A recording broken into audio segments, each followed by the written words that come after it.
Oi, gente, tudo bem com vocês? Eu espero que sim.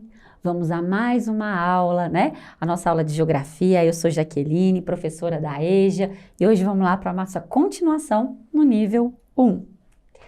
Bom, gente, conforme prometido já na última aula, eu avisei que a gente ia fazer, né, uma continuação da nossa aulinha, que era sobre a região norte.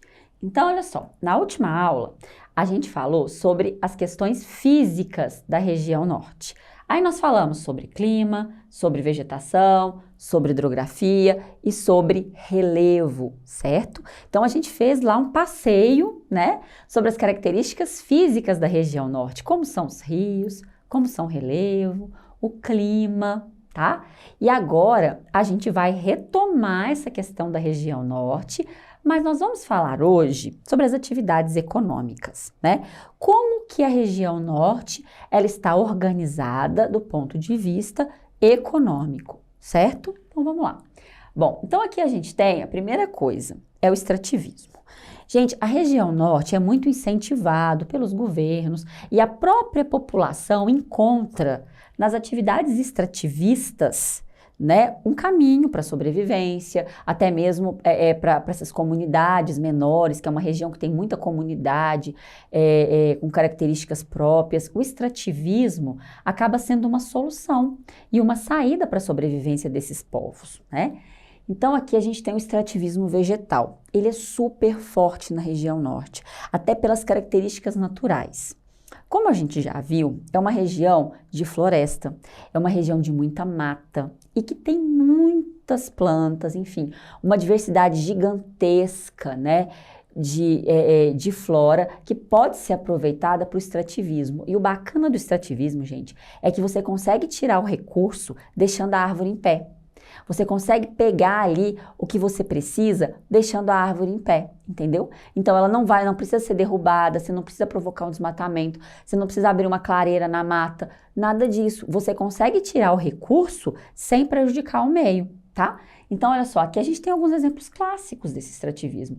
Olha só, aqui a coleta da seiva, né, na árvore, aqui muito nas seringueiras, no norte tem muita seringueira, então eles acabam tirando látex para usar na fabricação de borracha. A gente tem aqui, olha, a coleta de frutos, né? Esses frutos podem ser tanto para consumo humano, animal ou para fazer cosmético, medicamento. A gente já tem algumas empresas no Brasil que têm linhas de cosméticos voltadas para os frutos exclusivos da região norte do Brasil, da Amazônia, né? A gente já tem alguns pratos tradicionais na culinária brasileira que vêm dessa fruta, desse extrativismo que a gente tem na região norte, o que dirá o nosso açaí, né? Para quem gosta de açaí aí, ó, fruto do extrativismo vegetal. Tira o fruto e deixa a árvore em pé, né? E assim você pode continuar esse processo de exploração. Bom, aqui a gente tem o extrativismo animal, né? A gente tem o extrativismo vegetal, o animal, depois a gente vai falar do mineral. Aqui no extrativismo animal, gente, a gente tem muito forte a população ribeirinha, que são aquelas pessoas que vivem da pesca. Como a região norte é muito rica em recurso hídrico, tem muitos rios, a gente vai ter uma produção de peixe muito grande, né? É muito farto, é muito diverso esses peixes dessa região. Então a gente tem uma parcela da população que vive disso, e até mesmo para a própria sobrevivência, para a subsistência própria, tá? Então eles fazem aqui a pesca, vendem esse excedente, né? Então é muito comum no norte a população ribeirinha que vive então da pesca, que é a extração, né? A extrativismo animal. Então, tá vendo como é até uma questão social? Não é só uma questão econômica, mas passa também por uma questão social.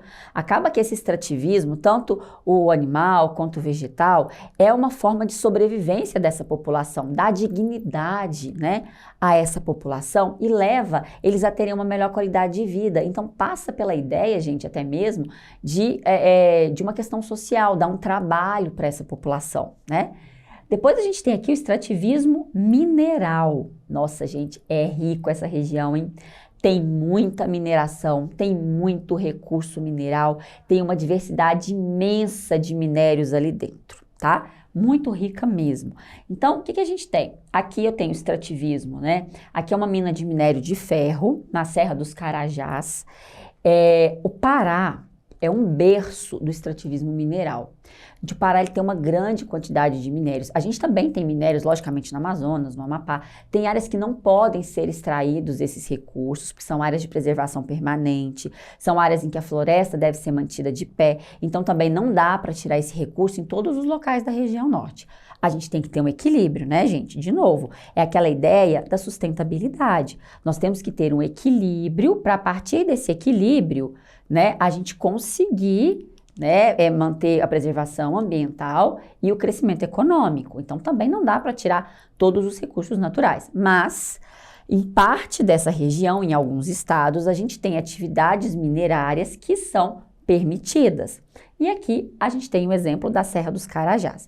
Então, aqui, gente, é a maior mina de minério de ferro hoje do Brasil, uma das maiores do mundo aí, estão aqui, tá? E aqui a gente tem o garimpo em Serra Pelada. Bom, quem é aí da minha idade, um pouquinho mais, vai lembrar de Serra Pelada, né? Que já foi um garimpo complicadíssimo, né? Com muita violência, cenas terríveis aconteciam aqui em Serra Pelada, porque era a busca pelo Eldorado. Eram pessoas de todos os lugares que saíam para ir para esse garimpo ali no Pará para buscar ouro, né? A ideia de se achar pepitas de ouro enorme, tinha toda lá uma questão das pessoas que viviam lá, que conseguiam grandes pepitas de ouro. Então, assim, tinha um sonho. Só que muitas vezes esse sonho acabou em tragédia, porque a violência era imensa, então o sujeito achava ali ouro, ele acabava por ser morto para que aquela pepita fosse roubada por outra pessoa. A degradação ambiental era uma coisa horrorosa. Essas pessoas viviam em péssimas condições de vida.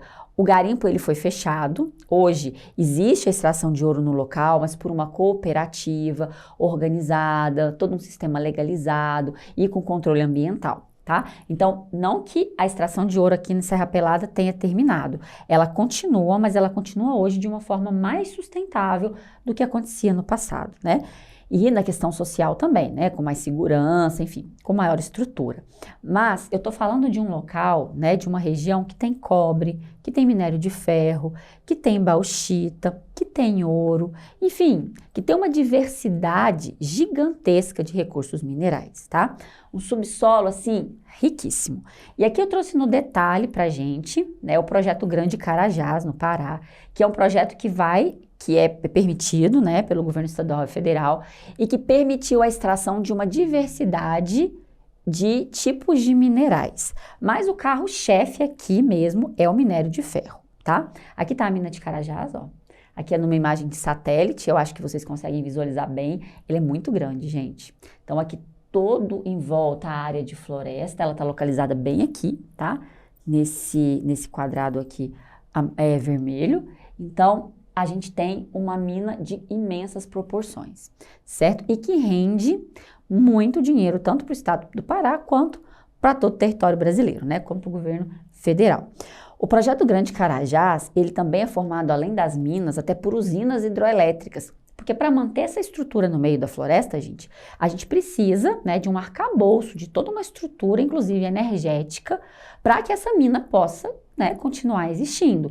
Então, a gente tem, além das minas, a gente tem a construção de hidroelétricas, a gente tem estruturação de cidades que ficam próximos a esses locais, para que as pessoas possam ir, para que a mão de obra, né, possa chegar até esse local. Então, na verdade, a gente tem a construção de uma estrutura, aeroportos, linha de ferro, que é a linha Carajás São Luís, que faz a retirada dessa produção mineral dessa região, tá? Então, no projeto Grande Carajás, ele não é só a mina, mas também tem toda uma estrutura construída.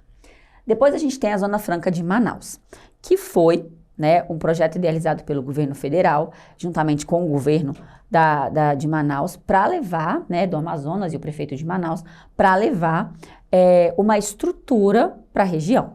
Precisava se desenvolver e precisava levar emprego para esse povo, né? Imagina, gente, não dava para viver só do extrativismo. Outras atividades tinham que ser propostas para que aquelas pessoas, né, possam se desenvolver, possam ter uma qualidade de vida melhor. E aí criou-se o projeto da Zona Franca.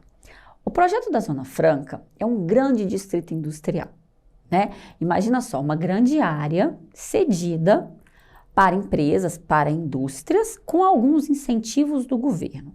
Então, o governo acabou levando para aquela região algumas ideias, alguns incentivos para que as empresas pudessem se instalar ali. Aqui eu tenho a imagem da Zona Franca, isso tudo aqui é indústria, esses galpões todos são indústrias, e aqui eu tenho um porto. Porque não adianta nada a gente ter a mercadoria e não ter como tirar de lá. Não adianta nada produzir e não escoar. Como é uma região com um sistema rodoviário muito difícil de ser construído por causa do clima, por causa da floresta, então uma das opções viáveis são as hidrovias, são os portos, né? Então eles utilizam desse recurso para retirar essa produção. Então, a Zona Franca de Manaus é hoje um polo industrial muito importante no nosso país. E ela reúne principalmente indústrias de eletrônico, tá? De produtos eletrônicos. Então, ela levou desenvolvimento para Manaus, ela levou desenvolvimento para a região, aumentou a população, né? E fez criar essa estrutura também de logística com portos, né? Tentando levar aí uma melhoria para a população local, tá? Então, ela foi feita com incentivos do governo, propositalmente, para levar esse desenvolvimento. E uma outra coisa que está crescendo muito no norte, que é muito legal, é o turismo ecológico, né? É aí a gente poder conhecer de perto a Amazônia e as suas belezas. Então, hoje já tem muitas agências e já tem muitos pacotes que têm essa estrutura, grandes hotéis, até mesmo resorts, né? Que são levados aí para a região norte, com o intuito de promover o que a gente chama de turismo ecológico, né? Então, tem a observação de animais no meio da floresta, né? Então, a gente tem aqui até uma pessoa fazendo essa fotografia, as araras maravilhosas. A gente tem a questão do boto, de mergulhar com o boto. Enfim, tem uma série de passeios aí que o pessoal das agências promovem para fortalecer o turismo. Além de ser um processo muito bacana, porque você consegue preservar a natureza e, ao mesmo tempo, tirar um crescimento econômico, você consegue aproximar as pessoas dessa beleza natural, né? E conscientizar as pessoas do ponto de vista ambiental da necessidade da preservação, né? Quando você vai lá e vê todas aquelas belezas, você acaba tendo uma maior conscientização ambiental. E é uma promoção de emprego, de crescimento econômico importantíssima, né? Para a região norte do país. Então, isso tudo que eu falei com vocês é incentivado pelo governo, ou foi criada uma estrutura pelo governo para promover o crescimento econômico da região, tá? Mas aí, o governo federal, juntamente com o estadual, né, com os governos estaduais da região, começaram a promover programas específicos para desenvolvimento da região norte do país. Tá? Porque às vezes, gente, o que a região norte precisa não é o que o sudeste precisa. Os anseios, as necessidades, as demandas são outras. Então, é necessário que os governos criem programas para atender demandas pontuais. Olha, aqui a gente precisa disso. Então, vão ser atendidas essas demandas pontuais. Então, olha só. E a gente tem alguns projetos públicos, então, né? E o que dos mais famosos que a gente tem é a SUDAM, Superintendência do Desenvolvimento da Amazônia. Criada em 1953 para promover a ocupação da região norte do país, o plano tinha como objetivo levar desenvolvimento para a região. Nessa época, gente, ainda tinha-se na mente aquela ideia de se proteger fronteiras. Se você deixasse lá aquela região muito vazia, sem ninguém morando, era fácil outro país invadir e tomar uma parte do seu território, né? Então, o governo federal, nesse momento, ele tinha uma preocupação. Precisamos povoar a Amazônia, precisamos povoar a região norte, precisamos levar desenvolvimento para o Acre, para Roraima, para Rondônia, enfim, para todos os estados, para que a gente não corra o risco de uma invasão. Mas, para isso, a gente precisa desenvolver economia, né? E aí, a partir desse plano da SUDAM, o governo federal começou a desenvolver, né, uma série de processos, entre eles a Zona Franca de Manaus. A Zona Franca de Manaus veio do projeto da SUDAM, tá? Para levar o crescimento para toda a região, certinho? Então, o que a SUDAM promoveu? Vamos lá. Abertura de estradas. Lembrando, gente, estrada na região norte é uma dificuldade. Construção de portos. Criou a Zona Franca, né, que a gente acabou de ver. Estimulou a produção agrícola e pecuária na região. Claro que essa produção agrícola e pecuária ela tem que ser feita com muito cuidado, porque senão você vai só ampliar o desmatamento, né? Então, é claro que isso tudo tem que ser promovido, gente, mas com uma cautela. É uma região que demanda uma preservação ambiental muito grande, então precisa desses cuidados. A Transamazônica, vocês já ouviram falar nela? Muito provavelmente. Falei aqui várias vezes, né, gente? Estrada, rodovia na região norte, é complicado. E né?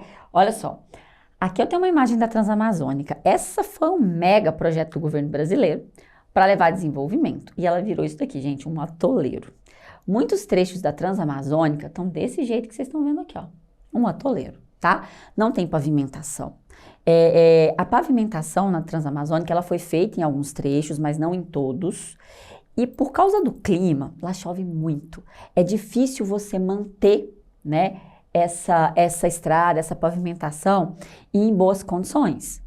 E acaba que a falta de recurso, a falta às vezes de interesse público, essas estradas acabaram estando desse jeito que vocês notam aqui. E é um sofrimento para a população local. Então, esse sistema de circulação de pessoas e de mercadorias no norte é algo ainda que tem que ser olhado com melhor cuidado, é algo que tem que ser investido, porque ainda tem uma carência muito grande nesse sistema de logística, nesse sistema de transporte da Amazônia, tá? Bom, gente, então hoje a gente falou nessa aula de hoje sobre as atividades econômicas da região, certinho? Então a gente deu ênfase, vamos lá ver se você lembra, hein, gente? Nós falamos de quais são as principais formas de economia, não é? O extrativismo, não é isso? O extrativismo vegetal, animal, o mineral, que é super importante, com o projeto Grande Carajás, falamos da Zona Franca de Manaus e falamos da Sudão, certinho? Então, muito obrigada pela presença de vocês, a gente volta já já com outras aulas, certo? Segue aí acompanhando para vocês não perderem nada. Um beijo enorme e até mais, pessoal!